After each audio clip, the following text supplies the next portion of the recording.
Counterbalance Forklift. The counterbalance forklift is the machine almost everyone pictures when they hear the word forklift, and it has been the backbone of warehouse work since Clark Equipment built the first recognizable version, the truck tractor, in Michigan back in 1917. The design is elegantly simple. Two forks stick out the front, and a heavy cast iron or steel weight sits at the rear to balance whatever the operator picks up, removing the need for outrigger legs that would otherwise get in the way. Modern counterbalance trucks from Toyota, Hyster, Lind, and Crown range from small electric units lifting 1 ton up to monstrous diesel models like the Hyster H1150HD CH, which handles container-sized loads of more than 50 tons at a time. They drive on 4 wheels, turn with the rear axle, and can spin within their own length in a tight aisle. Toyota alone has built more than 5 million of them since the 1950s, and on any given workday, somewhere between 10 and 20 million counterbalance forklifts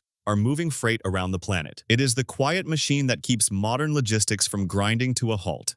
Reach truck. The reach truck was invented to solve a problem the counterbalance forklift created once warehouses started stacking pallets 4 and 5 high. The aisles between racks had to shrink to fit more storage, and a standard forklift simply could not turn inside them. The answer, refined by companies like Crown, Raymond, and Linde from the 1950s onward, was a narrow electric truck with outrigger legs reaching forward under the load and a mast that slides out on a pantograph mechanism to place pallets deep into racking. A typical reach truck operates in aisles as narrow as 2.7 meters, lifts loads of 1.5 to 2.5 tons, and can place a pallet at heights above 13 meters, about the height of a 4-story building. The operator sits sideways in a compact cab, working levers with one hand and watching the forks climb overhead. Walk into any modern distribution center, from an Amazon fulfillment hub in Ohio to a frozen food warehouse outside Rotterdam, and the reach truck is the machine threading silently between the racks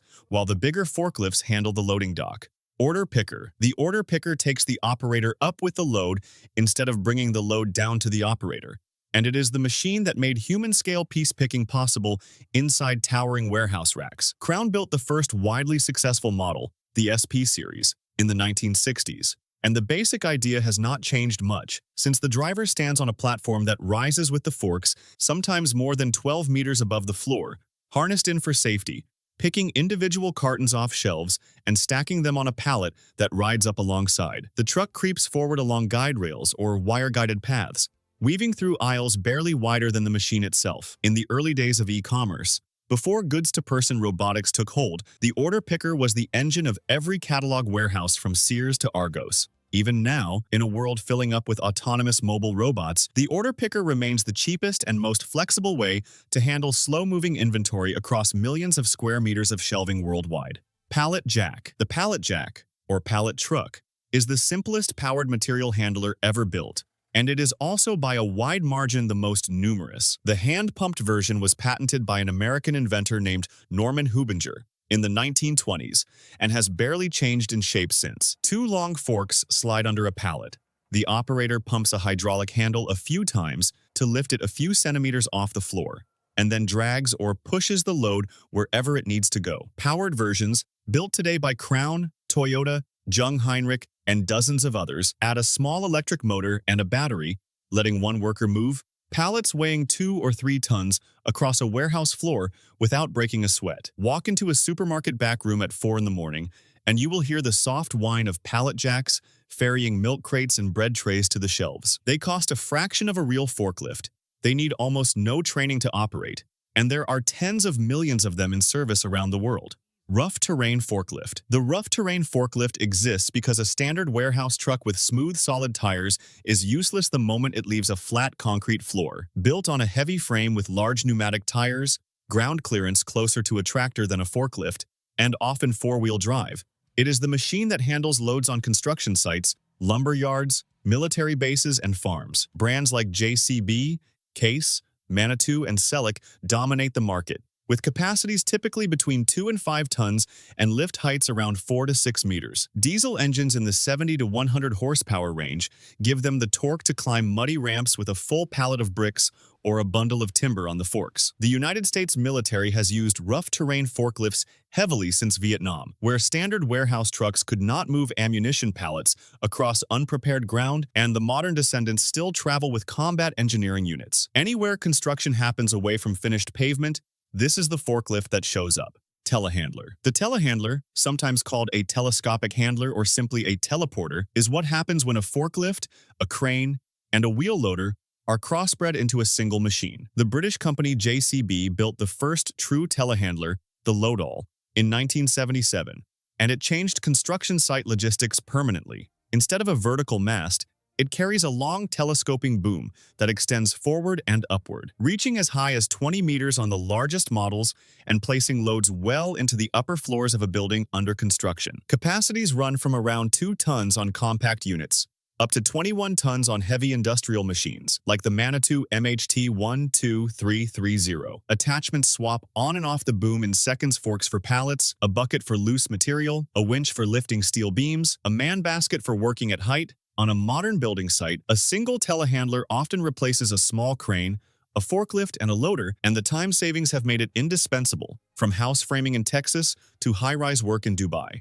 Side loader. The side loader is the forklift designed for materials that are simply too long for any conventional truck to handle gracefully, and it is the unsung hero of the timber, steel, and pipe industries. Instead of forks pointing forward, the mast and forks face out the side of the machine, and the load: a bundle of timber boards, a stack of steel tubes. A single 12-meter-long extruded aluminum section rests lengthwise along a deck running the length of the truck. The Italian company Baumann and the British firm Hubtex have built side loaders since the 1960s, and the largest models handle loads of more than 40 tons. By carrying long material parallel to its travel direction, a side loader threads down narrow aisles in a steel service center that no forward-facing forklift could ever manage. Walk through a hardwood lumber warehouse in Pennsylvania or a steel stockholder in Birmingham, and the long, low side loader is the machine quietly making the whole operation possible.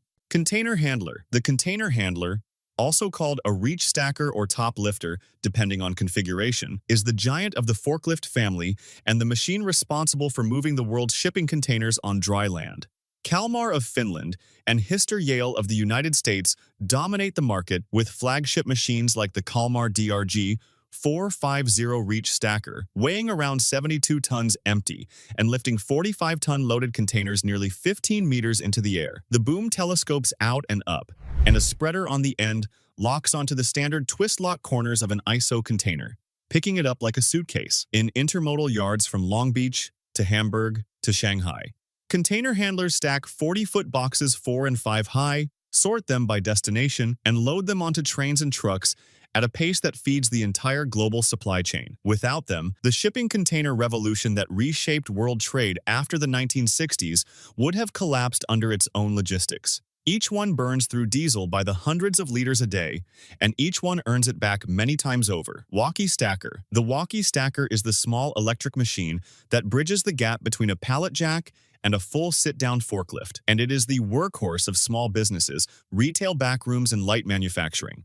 The operator walks behind it, steering with a tiller handle, while a short mast lifts pallets up to around 3 or 4 meters, high enough to place a load on a rack but well short of a true warehouse forklift. Capacities usually sit between 1 and 1.5 tons. Crown, Toyota, and Jungheinrich all build extensive walkie stacker lines, with prices a fraction of what a ride-on truck costs, and footprints small enough to fit through a standard doorway. They are the machines you see in the back of a hardware store, loading shelves overnight, in a small bakery moving flour pallets, in a print shop shifting reams of paper. They will never break a speed record or set a lift height milestone, but they let small operations stack vertically without ever needing a forklift license or a wide aisle.